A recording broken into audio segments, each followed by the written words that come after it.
MBBS in just 16 lakhs. Kyrgyzstan, Central America, Russia, Georgia. Orbit Global Education. ఇచ్చిన తర్వాత ఓకేరా మీకు కాల్ వస్తుందని చెప్పారు. మళ్ళీ వెళ్ళినాం ఆఫీస్కి పిలిపించారు సార్. ఆఫీస్లో 7 మెంబర్స్ సెలెక్ట్ అయినాం. 1700 మంది నుంచి 100 మంది నుంచి 7 మంది. ఆ 7 మంది ఆఫీస్కి పోతే అందరు ముఖాలు చూసుకుంటున్నాం. ఒక రూమ్ లో వేసారు. అందరు ముఖాలు చూసుకుంటున్నారు. నేను కలిసినాం, మనం ఆడాల్సినాం, అందరం మాట్లాడుకుంటాం. భయం సెలెక్ట్ అయినా అని అడుగుతారు. నేను సెలెక్ట్ అయినా. ఒకడు ఉన్నాడు పెద్ద మనిషి, ఆ పేరు చెప్పొద్దు కానీ, రాదబ్బా మీకు నేనే కదా ఫస్ట్ నంబర్ నాదే అంటాడు. మొత్తం చూసా అంతసేపు ప్రిపేర్ అయిందంతా పోయింది మాకు గాలి. అంటే ఇక వీడియో అన్నప్పుడు వాందే కదా. ఏంది సరే అన్న ఓకే అన్న అని చెప్పినాం. పోయినాం. పటాస్ షూట్ రోజు పోయినాము. ఆ 7 మందిలో ఎవరిని ఎక్కిస్తారో తెలియదు.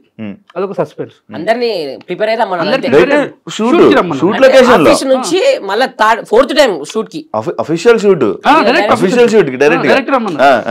పోయినాం. పోయాడు స్టూడెంట్స్ ఆడు ఉంటారు కింద, అక్కడ సైడ్ లో కూర్చున్నాం. చూస్తున్నాం, అబ్జర్వేషన్ అంటే చూడండి రా ఎట్లా చేస్తారు నేర్చుకోండి అంటే చూస్తున్నాం. ఫస్ట్ ఎపిసోడ్ అయిపోయింది. సెకండ్ ఎపిసోడ్ లో ఫస్ట్ ఎపిసోడ్ లో ఒకరిని ఎక్కించారు. ఎవరైతే అన్నారో ఇద్దరు వాళ్ళు ఎక్కిరు చేసిర్రు. అయిపోయింది. నాకు అర్థమైంది అది ఎవరు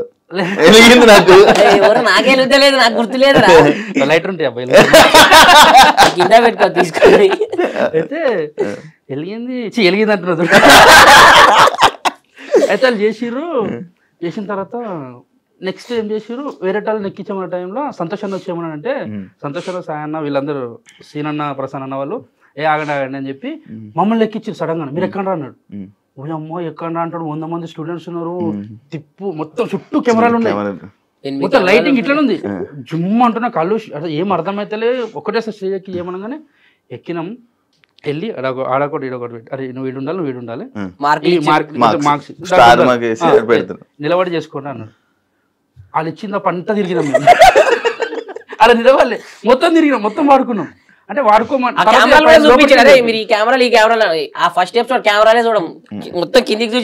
చెప్తుండు. మొత్తం వాడుకోవచ్చు అంటే కొంచెం వాడుకోవాలని చెప్పి చేస్తున్నంతసేపు స్టూడెంట్స్ అరుస్తుర్రు. లోబో అన్న, రవన్న, శ్రీముఖక్క వీళ్ళందరూ ఆ ఎనర్జీ ఇస్తుంటే ఇంకా మనకి ఇంకెక్కువ చేస్తున్నాం.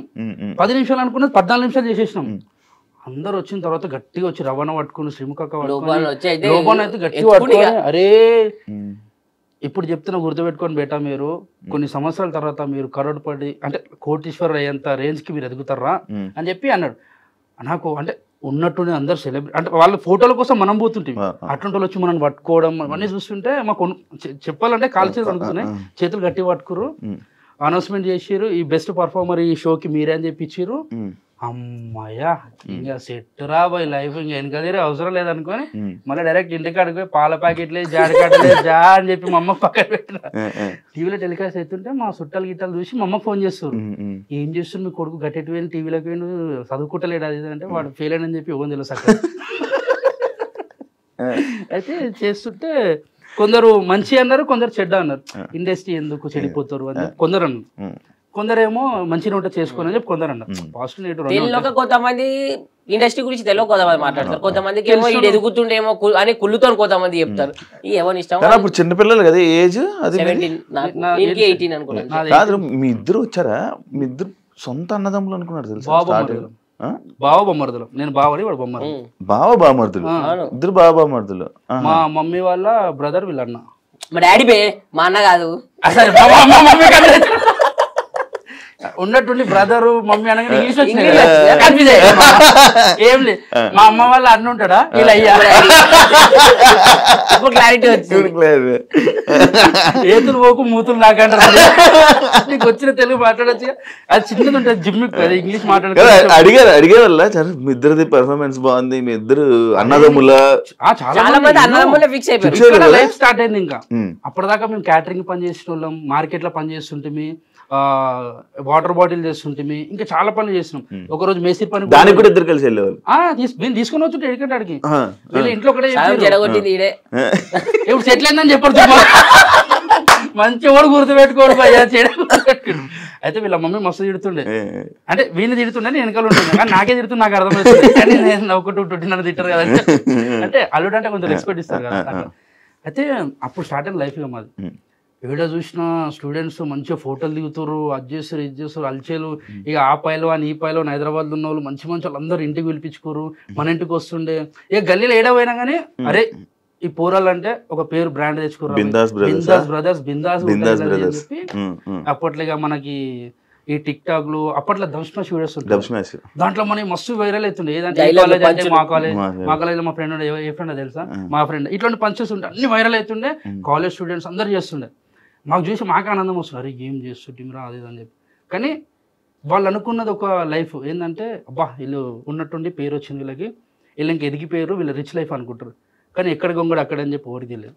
ఎందుకంటే ఒక్కొక్క స్కిట్ కి మేము ఒక రాత్రి పూట కూర్చొని రాస్తే పొద్దుగాల అవుతుండే మేము ఒక్క కంటెంట్ రాయనికి అప్పుడు. అంటే మాకు తెలియని ఏజ్ లో మేము వచ్చినా మాకు బ్యాక్ సపోర్ట్ ఏది లేదు, మాకు రైటర్ కూడా ఎవరు లేరు. ఫస్ట్ మాకేమున్నా మా సంతోష్ అన్న, మా డైరెక్షన్ డిపార్ట్మెంట్ సీనన్న, ప్రసన్న అన్న, సాయన్న వాళ్ళు, వీళ్ళే నపీస్ అన్న వాళ్ళు కానీ వీళ్ళందరూ కలిసి ఏం చేద్దామని మేము ఏదని చెప్తే దానికి మంచిగా సంతోషాన్ని ఇట్లా కాదు అట్లా చేయరని చెప్తుండే, దాన్ని మనమే డెవలప్ చేసుకోవాలి.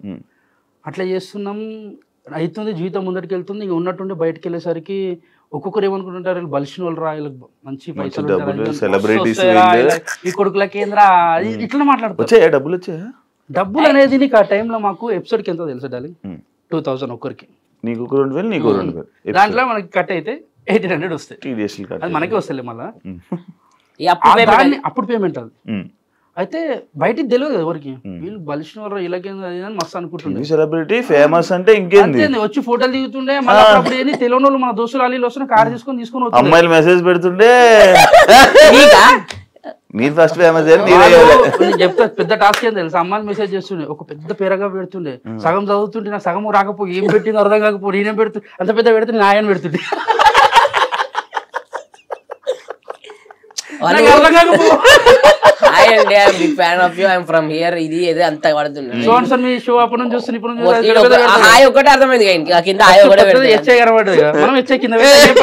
మధ్యలో కాపీ పేస్ట్ అనుకుంటా. అయితే ఇప్పుడు నార్మల్ ఇలా రిచ్ లైఫ్ అది అనుకున్న టైంలో మాది రేకుల రూమ్, 3 రూములు ఉంటాయి. చిన్న లైఫ్ స్టార్ట్ అయింది అంటే మేము మా అమ్మ కొన్నది, అది కూడా కష్టపడి ఆ ఇల్లు కొన్నది. దానికి తోడు మా అన్నలు ఇద్దరు, వాళ్ళు కష్టపడి నన్ను చదివించుకుంటా. అంటే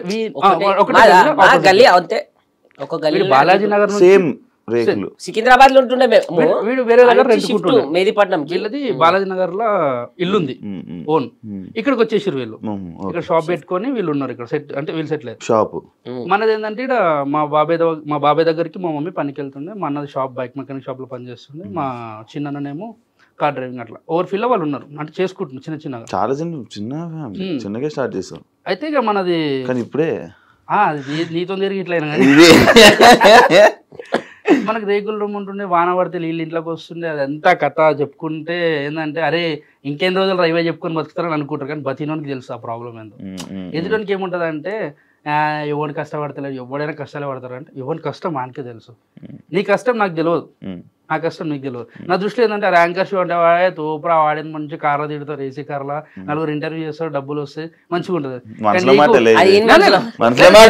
ఎన్నో మాట్లాడుతున్నావు, కానీ నీకెన్ని బొక్కలు నీకెన్ని అప్పులు ఎవరికి తెలియదు. మాకు కూడా అంతే, ఎవరికి ఎన్ని అప్పులు ఉంటాయో తెలియదు, ఎవరికి ఏమైతే తెలియదు. కానీ ఎదుట దృష్టిలో ఏంటంటే సెలబ్రిటీ అంటే ఇది అనుకుంటారు. కానీ ఆడికి రావాలనేదే మా నిజం, వేడైతే అనుకుంటారు చూడు మన వాళ్ళు అందరూ, ఆడికి రావాలని చెప్పి వీటి దాకా వచ్చినాము. అక్కడ స్టార్ట్ అయిన మా జర్నీ రేకుల రూమ్ నుంచి ఒక 3 ఫ్లోర్ల బిల్డింగ్ అయింది, సపరేట్ పెంట్ హౌస్ అయింది నాకు. అంటే అంటే వాళ్ళు ఇచ్చిన ఆశీర్వాదమే, వాళ్ళు ఇచ్చిన ప్రేమనే, వాళ్ళు ఇచ్చిన సపోర్ట్. ఒక 1.5 years 2 years అవుతుంది కట్టి.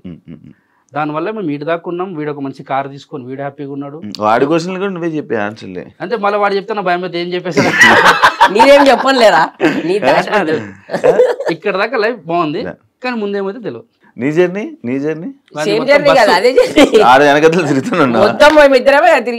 చెప్పాలి. జర్నీ అంటే వీడు కాలేజ్ బంగొట్టి, నా శ్రీమేధ కాలేజ్ అని చెప్పి నా పక్క కాలేజ్, నాది రాయల్ కాలేజ్. వీడు బస్ లో పోతుండే, నేను ఇంటర్ ఇద్దరం బస్ లోనే పోతుంటే, నాకు బస్ పాస్ ఉంటుండే, వీని కూడా బస్ పాస్ ఉంటుండే. వీనికి ఏంటంటే రన్నింగ్ లో దిగడం అలవాటు, నాకు దిగడం రాదు, అదే వేరే కాదు. అయితే ఒకసారి రింగ్ రోడ్ దగ్గర ఏమైంది, వీడు ఇద్దరం ఉన్నాం, అరే బస్ ఆడ బస్ స్టాప్ ఉంటే ఆడ ఆపాలి, మేమేమి ఈ గల్లీ కొట్టాలి. దింకు ఉరుకుతూనే ఉన్నాడు వాడు, అరే నాకు రాదు అంటే దుక్కు అన్నాడు. నేను ఉల్టా దుక్కినా, పడ్డా చూడు భయ, 2 కళ్ళు ఇట్లా పైకి లేచి బ్యాగ్ ఒకటి నెత్తికి వచ్చి బస్ చచ్చిపోయినా, లేకుంటే తలవండి వాళ్ళకి ఇట్లా ఫోటో ఉంటుండే ఎన్నో. అదే ఇట్లా గోడలకి కాదు.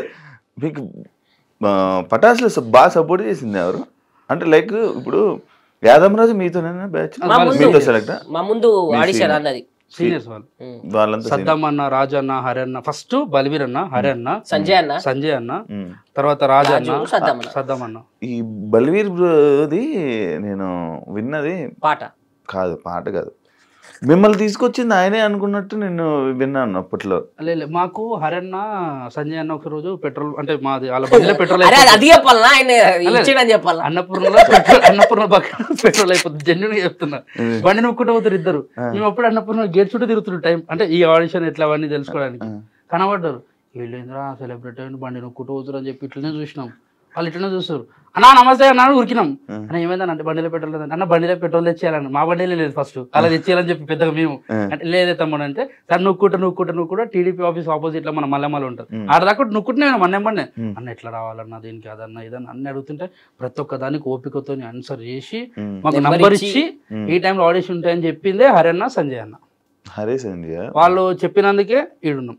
హరన్న సంజయ్ సడన్ గా కనబడకుండా మాయమే నేను రైటింగ్ చేసుకుంటా, కొన్ని షోలు చేసుకుంటా. ఆయన రైటర్ మంచిగా రైటింగ్ చేసుకుంటా. ఆయన ఇప్పుడు నెక్స్ట్ ఒక వెబ్ సిరీస్ కానీ మూవీస్ కి ప్లాన్ చేసుకుంటాం.